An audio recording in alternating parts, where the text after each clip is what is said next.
The Bible Study Podcast, episode 499. Today, the Bible Study Podcast continues and concludes the study on Christian maturity as we talk about service.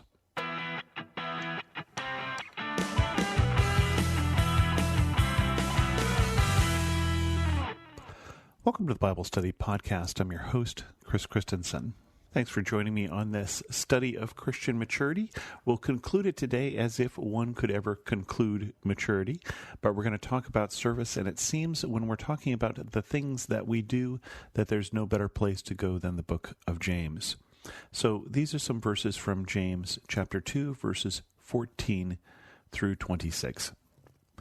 What good is it, my brothers and sisters, if someone claims to have faith but has no deeds?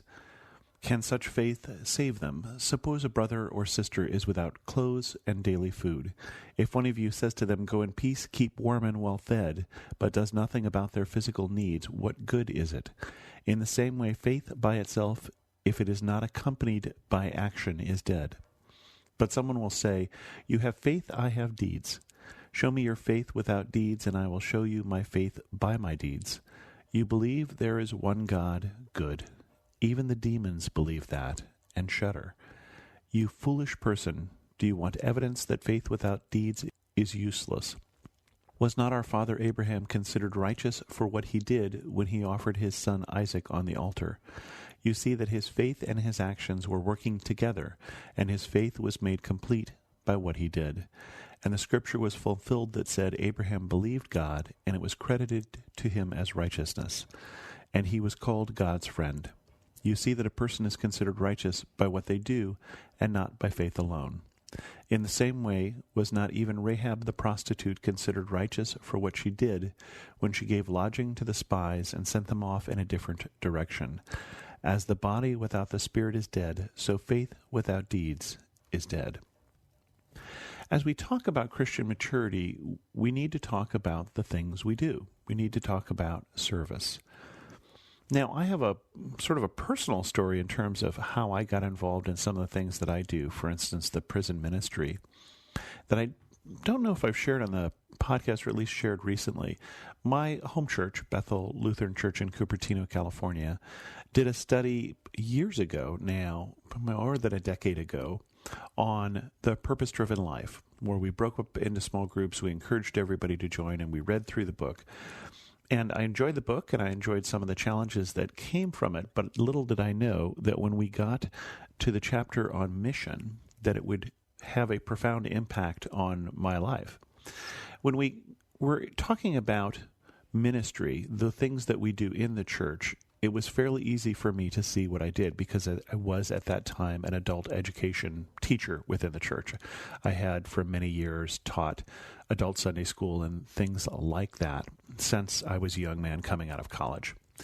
And I got to the chapter on mission, though, and it was defined in that book as being, well, what do you do outside the church? And I had nothing. I didn't have anything I was doing outside the church. I wasn't doing this Bible study podcast yet. I wasn't doing anything else. And so when we held a mission fair, which we held pretty much every year at that time at least, I went with an eye to, is there something here I am called to do?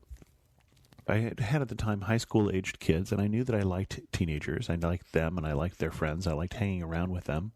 And so I was interested as I was talking to the chaplain who came in from juvenile hall, and she was telling me that there had been changes in juvenile hall. Now, our church had been involved in that ministry for some time, and people had invited me many, many times to come to that, and it was a worship service was what they were doing, and I just didn't feel called to that. She said they were doing some changes, and now they were going to do small group Bible studies in the units.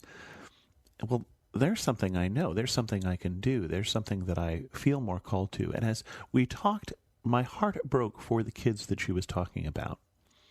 And that's one of those signs that you need to pay attention to is when you do feel compassion for a particular ministry or for the people who are ministered to by that ministry, or in this case, that mission.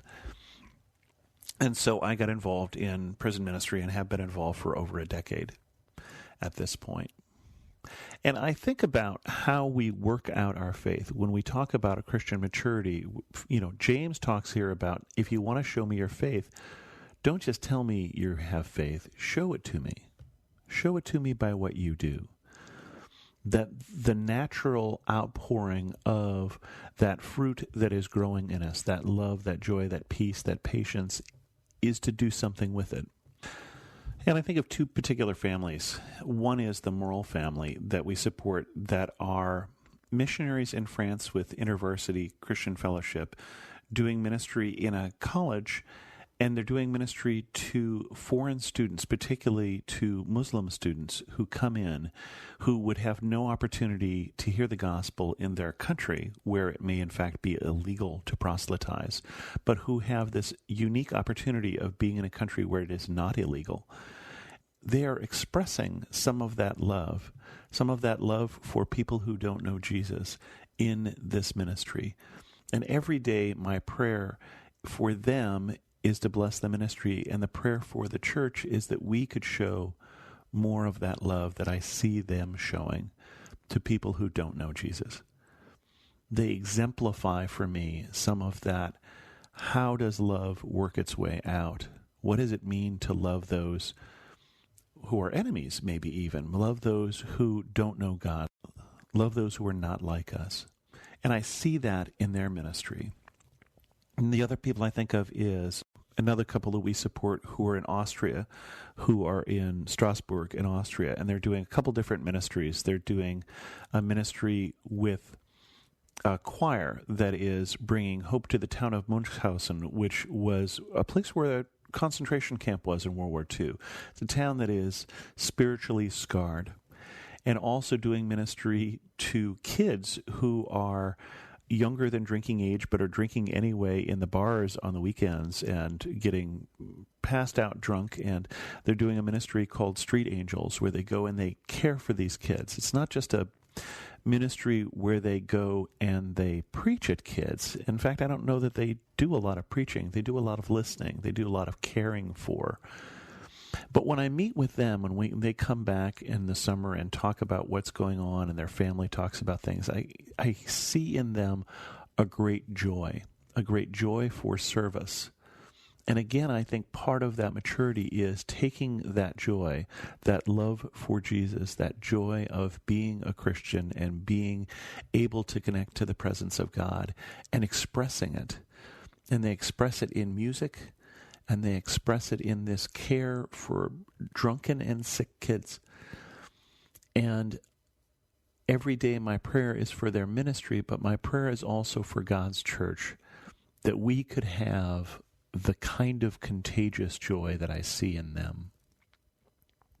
And that's, I think, part of the reason that I'm tying here together the fruit of the Spirit with service, is that I think what we're called to is contagious faith. We're called to faith where our love that is expressed is contagious. We're called so that the joy that comes from our faith is contagious. We're called so that peace that we find, that peace that passes understanding, is something that people desire when they see it in us. That they wonder why we're patient, and it leads them to Jesus. That they wonder why we're long-suffering, and it leads them to Jesus. That they wonder why we're gentle, and it leads them to Jesus. We are called to lives of service. We are called to lives that express in big ways and small, in our neighborhoods and worldwide, what Christ has done for us and our response to him. And part of our maturity is not just growing into the fruit of the Spirit, but finding that place, that thing that breaks the heart of God, that breaks our heart also. That thing that calls us to ministry and calls us to service. A place where we are passionate about solving this problem or serving those people. And I pray that you will find this week and in the years to come that place of passion for you, that place of service and ministry and mission for you. With that, we end this episode of the Bible Study Podcast, the 499th episode of the Bible Study Podcast. I honestly don't know what to do for episode 500, but we'll find out next week. If you have any questions, send an email to host@thebiblestudypodcast.com, or better yet, leave a comment on this episode at thebiblestudypodcast.com. And thanks so much for listening.